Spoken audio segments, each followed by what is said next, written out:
statement by Minister Shri S. Shankar.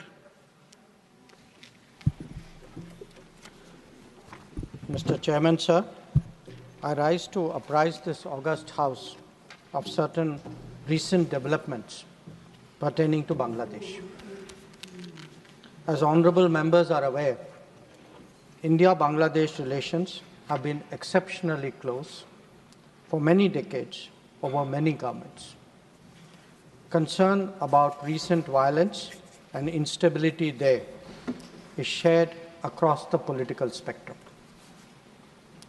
Since the election in January 2024, there has been considerable tension, deep divides, and growing polarization in Bangladesh politics. This underlying foundation aggravated a student agitation that started in June this year. There was growing violence, including attacks on public buildings and infrastructure, as well as traffic and rail obstruction. The violence continued through the month of July. Throughout this period, we repeatedly counseled restraint and urged that the situation be diffused through dialogue. Similar urgings were made to various political forces with whom we were in touch. So, despite a Supreme Court judgment on 21 July, there was no let-up in the public agitation. Various decisions and actions taken thereafter only exacerbated the situation. The agitation at this stage coalesced around a one-point agenda, that is that the Prime Minister, Sheikh Hasina, should step down. On 4th August, events took a very serious turn. Attacks on the police, including police stations and government installations, intensified even as overall levels of violence greatly escalated.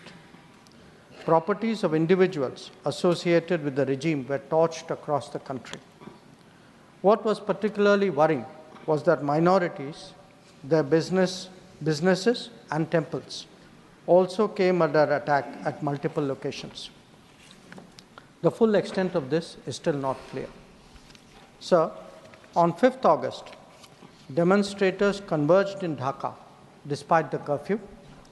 Our understanding is that after a meeting with leaders of the security establishment, Prime Minister Sheikh Hasina apparently made the decision to resign. At very short notice, she requested approval to come for the moment to India. We simultaneously received a request for flight clearance from Bangladesh authorities. She arrived yesterday evening in Delhi. The situation in Bangladesh, sir, is still evolving. The Army Chief, General Waqar-uz-Zaman, addressed the nation on 5th August. He spoke about assuming responsibility and constituting an interim government. We are in close and continuous touch with the Indian community in Bangladesh through our diplomatic missions. There are an estimated 19,000 Indian nationals there, of which about 9,000 are students. The bulk of the students, however, have already returned to India in the month of July on the advice of the High Commission. In terms of our diplomatic presence, in addition to the High Commission in Dhaka, we have Assistant High Commissions in Chittagong, Rajshahi, Khulna, and Sylhet. It is our expectation that the host government will provide the required security protection for these establishments. We look forward to the normal functioning once the situation stabilizes. Chairman, sir, we are also monitoring the situation with regard to the status of minorities. There are reports of initiatives by various groups and organizations to ensure their protection and well-being. We welcome that, but will naturally remain deeply concerned till law and order is visibly restored. Our border guarding forces have also been instructed to be exceptionally alert in view of this complex situation. In the last 24 hours, we have also been in regular touch with the authorities in Dhaka. This is the situation as of now.